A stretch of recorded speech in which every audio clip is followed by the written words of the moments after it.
Let's start with this great comment from a Leeds fan in Norway on the last predictions video. Thank you very much for this, by the way. Saying I'm a good communicator, saying that I'm funny, saying that the channel's got potential. These are all amazing things. Why can't you all comment like that? Why can't you all inflate my ego with kind words like that instead of saying I'm deluded, saying I don't know what I'm talking about, moaning because I back against your side and therefore I must be an idiot, getting one fact wrong and then having to be corrected in the comments for just misspeaking once in a 20-minute video. Do you know how annoying it is that you misspeak once? It's a spread out round of fixtures for week number 35 in the Sky Bet Championship. Because of the FAR Cup, it means that not all teams are playing this weekend. Some of the games have been moved to Tuesday, but fear not, dear viewer, you will still get your full allotment from me. So, if you're new here, thank you for joining us. If you are a returning viewer, welcome once again and strap yourselves in for another bumpy ride. Because you know that I spend hours and hours and hours diligently looking through all the stats and analysis to bring you these predictions. But I am, as always, beholden to the one golden rule, which comes back to bite me in the arse more often than not. But that is, Oxford always win. We'll score again, don't know where, don't know when, but I know we'll score again some sunny day. Yes, it's a hard knock life being an Oxford United fan in the Championship. There's been some fleeting good points, but we're going through another one of our horrible little ruts. But nevertheless, maybe this weekend is going to be different. We'll see. Let's jump in to these predictions. And we start on Friday night at Hillsborough for Sheffield Wednesday versus Sunderland. Come on, Wednesday! Both these sides definitely do need to pick themselves up off the floor after last weekend. It was no Friday night delights last weekend for Wednesday, going down, beaten heavily in the end by Burnley. But my goodness, did they have chances in that game. If only they could have stuck a couple away. But it's just something about that Burnley goal. The ball just won't go in their net and ended up costing Wednesday dear with a heavy defeat over in Lancashire. But Sunderland, my Sunderland fans out there, what happened after that defeat to Leeds?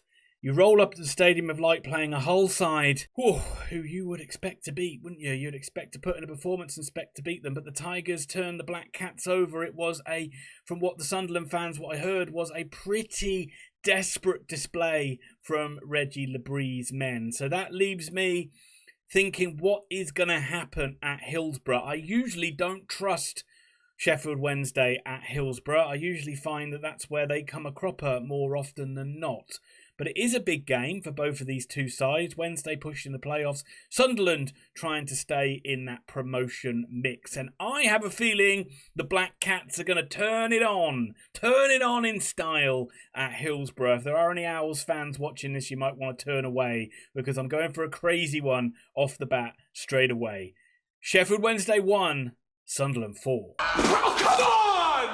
I'll let you get over the shock of that last scoreline and we'll move on to Blackburn Rovers versus Norwich City. Both these sides pushing to get in those playoffs. It's very strange that Blackburn are still managerless. No new manager news from the ex-Premier League champions to date. And both of these sides have found themselves to be very inconsistent over the last few weeks as well. Norwich got back on winning track with a nice win at the weekend. Josh Sargent, USA, and all that, firing them to a much-needed win. First win in 3 games. Blackburn getting their first defeat in a few games as well. So much in the balance between these two sides. And I have a feeling it's going to be a rare joy for the Canaries on their travels. They've been struggling away from home this season, but I just have a feeling they're going to upset Blackburn on their own patch. Worryingly for me, Norwich playing themselves into a bit of form before they play Oxford United next weekend. It is going to be Blackburn Rovers 0, Norwich City 2. Leeds United versus West Bromwich Albion. Can anybody stop Leeds? Is it possible that anybody can stop Leeds? Another amazing comeback win in a clutch game. A clutch comeback win again for the Whites. Going 1-0 down to Sheffield United, like what they did to Sunderland, but they find a way. They find a way to get that all-important win. 5 points clear at the top of the table now for Leeds. Haven't lost a game in a long time, and it does feel like they are going to march on together to that championship title. They're even doing it with a goalie like Meslier in goal. Imagine how many points clear they would be if they had a good goalkeeper in there. He even throws one into the back of the net and they still find a way to win. So Leeds will be extremely confident about being back on their own patch and playing a West Bromwich Albion side who themselves are a little bit inconsistent, but they did last time out wipe the floor with my Oxford United side and moved back into 5th place in the league. 2-0 was the scoreline. It could have been a lot worse. So we're quite lucky that West Brom played with the handbrake on for large periods of that game. But I did get a comment from regular commenter Ian Goodwin, great name by the way, and calling Tony Mowbray a clown. He thought Oxford would beat them 4-0. I think he might be a bit tongue-in-cheek here, but I can't believe these things. And all in all, Ian, I find your lack of faith disturbing.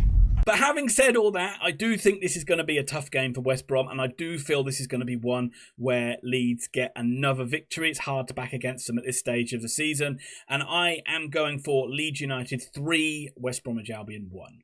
Oxford United versus Coventry City, undoubtedly the game of the weekend, I am sure you all agree. But my goodness, my Oxford United side are struggling, and my goodness, my Oxford United side look devoid of confidence and bereft of all ideas going forward. Where are the goals going to come from? Well, maybe we're saving them up for this game, but you have to be a bit worried that we are going to get sucked back into that relegation mix. Thankfully, those sides at the bottom continue to lose, and it keeps that tidy little gap. But the fixtures don't get any easier, and Coventry City are in fine form under Frank Lampard. That only defeat in the last 6 games was at Leeds, so no disgrace there, or against Leeds I should say, but they've been a bit of a winning machine as of late and put themselves, you'd have to say, one of the favourites now given their form to get a playoff berth at the end of the season. It'd be hard to back against Coventry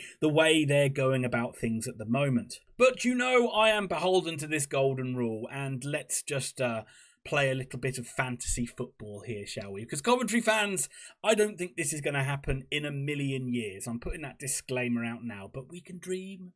We can dream.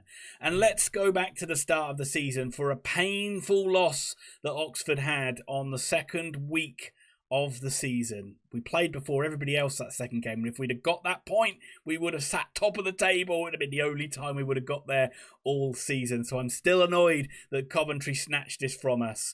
A horrible mistake letting Haji Wright for a 3-2 win for the Sky Blues back on the second week of the season. So let's have a role reversal. Let's have Haji Wright having a mare, rolling in Will Vaults to go clean through and smashing it into the back of the net for a smash and grab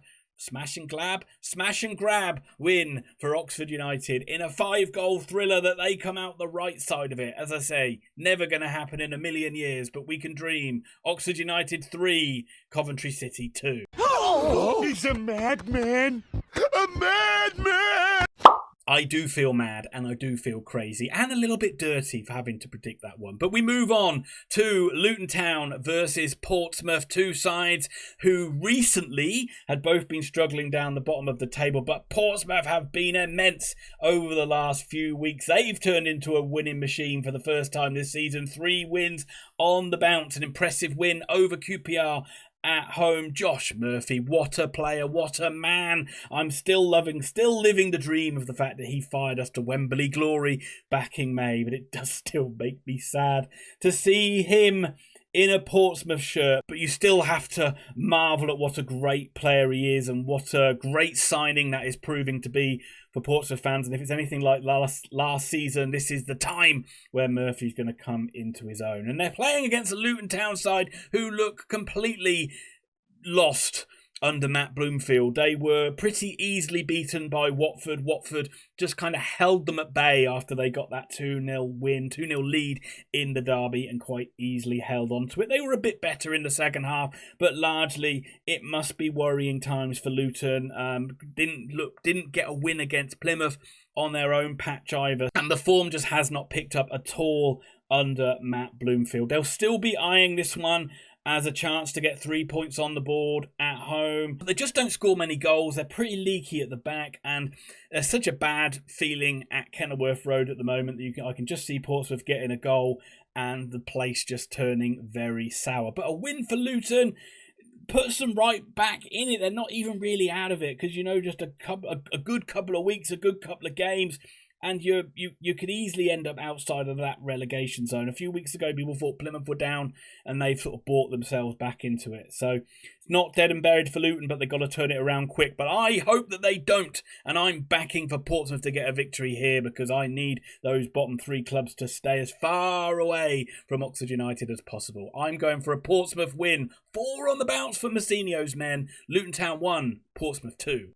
Middlesbrough versus Derby County. Well, these two sides have been pretty appalling as of late, but they're both at different ends of the table, fighting for different things. Is that playoff dream over for Middlesbrough now? I would have been very surprised that they're the side that's kind of drifting away, but it's been 5 defeats on the spin for Michael Carrick's men, and you have to start wondering, if this continues, is he going to be long for this job? Well, they have got a perfect opportunity to put that right against the Derby County side, who are still looking for their first win under John Eustace. Wasn't a very impressive first home game for him. Ended up losing it 1-0 to Millwall. Heartbreaking, really, in the final few seconds of that game. But Derby, once again, didn't look particularly good, didn't look particularly imposing. And again, you would expect a little bit more from them with a new manager coming in, playing at home, and you certainly didn't get that. But Derby's away form has been atrocious. But maybe Eustace will go there, make the Rams hard to beat, and maybe they'll come away with it against the Middlesbrough side, who, let's be fair, have looked quite, well, the results have just been shocking as of late. But I feel you have to still back Borough to turn it around, which will probably mean that Derby will get the win. And of course, like what I said about Luton, I need those sides in the relegation zone to continue to lose. So I'm going to be backing Middlesbrough to win. Middlesbrough 2, Derby County 0. Queen's Park Rangers versus Sheffield United. Well, both these sides coming off a defeat last time out. QPR would have been disappointed, really. If they'd have got a win against Portsmouth, well, that's not an easy feat going to Fratton Park. They'd have thought they'd be right in the mix for the playoffs, but it just feels that they are going to be sat in the mid-table. And overall, the form's not been that great for Cifuentes' men. That is only 2 wins in the last 6 games. And it doesn't get any easier, does it, when you come up against Chrissy Wilder's men? But I'm worried about Chrissy Wilder's men because they're coming off the back of that crushing defeat to Leeds. I actually thought the Blades played quite well in that game. I mean, they got a helping hand from Meslier, but they created chances. They looked a threat on the counter-attack. They could have easily got a second goal in that game to make it difference, but Leeds came back to get the win. But Sheffield United going to QPR. Sheffield United away from home, the games have been pretty stodgy. They usually find a way to win, find a way to get a goal and hang on to it, but I just don't think they're going to do that this time out. And I think QPR are going to be good enough to get something from this Sheffield United game. And I think it's going to end up honours even. The first draw I'm going for, QPR 1, Sheffield United 1. Stoke City versus Watford. Well, let's start with the Hornets. A fantastic win for the Hornets in their derby game against Luton last time out. And again, that is just 2 wins on the bounce now, where it looked like it might be curtains for Tom Cleverley in that job. But back-to-back wins, and they're only 3 points off the playoffs. They'll be going away to this Stoke City side thinking, why can't we make it 3 wins in a row? But away from Vicarage Road, they have struggled this season, and I just feel like the Potters, despite the fact they were beaten last time out, I feel that the Potters are going to get a win in this one. I just feel probably upset. You'd think it might upset the form book a little bit, but I just fancy Stoke at home. Watford's away form I don't think is particularly great, and I think Stoke will grind out a tight game and a tight win. Stoke City 2, Watford 1. Moving on to Tuesday's games then, Cardiff City versus Burnley. Well, what can you predict? What's the only thing you can possibly predict with Burnley? Well, maybe there's a couple of things, but generally it's going to be pretty binary, isn't it? Zeros and ones. Cardiff have got a couple of draws, couple of decent draws, I would say, in the last couple of games, and just keeping their head above water, 3 points above the drop zone with a game in hand. But you're playing against Burnley, so you're pretty much going to say you're not going to score a goal, because Burnley are resolute, rigid, solid as a rock, never concede a goal, 11 clean sheets in a row for Burnley. It's outstanding. Well, there's another way of saying it. Boring. But I do have to give them a bit of credit, because that was a thumping win over Sheffield Wednesday, and Burnley will certainly be hoping for more of those sorts of victories, because clean sheets is not a question for the Clarets, and I think they're going to get another one here, but I don't think it's going to be a high score. It's going to be a reversion to type. Cardiff City 0, Burnley 1. Hull City versus Plymouth Argyle. Hull City, you get a standing ovation, you get a round of applause. What an amazing win that was up at the Stadium of Light. Yes, you kind of wasn't the prettiest of goals, but you certainly battled hard, fought hard, and got that victory. 2 amazing away wins for Hull this season. Away at Sheffield United, away at Sunderland. Not many sides win there. Hull have gone and beaten them both. But their form still sucks at the KC Stadium, and they're playing against the Plymouth Argyle side whose form sucks away from home, and they'll be annoyed that they didn't get a win last time out against Cardiff City, but they did get a useful point on the road against Luton, and they're inching and clawing and scrapping in this relegation fight. But I'm going to be backing the Tigers to get a rare win on their own patch, not least because I need it to happen. Well, that's probably the main reason, actually, why I need it to happen, because I will need these relegation sides to stay away from my beloved Oxford United. So no more excuses needed. Hull City 2, Plymouth Argyle 0.